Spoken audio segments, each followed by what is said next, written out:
Hey everybody, my name is Marcus, and in this video I will show a simple way how you can change the selling locations in Woocommerce.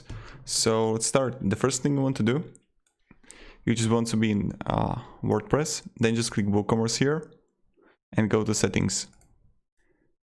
When you're gonna do it, you're gonna like general options, and then you're gonna see selling locations, and you can like sell to all countries, sell to all countries except for, or you can sell to specific countries, and you can like choose, select all, or like change them.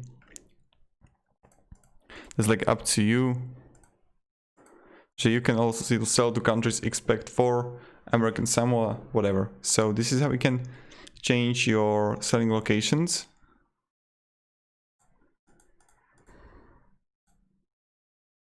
And yeah, thank you very much everybody for watching. If you have any questions, guys, ask me down in the comments. I'll be really happy to help you. And yeah, goodbye.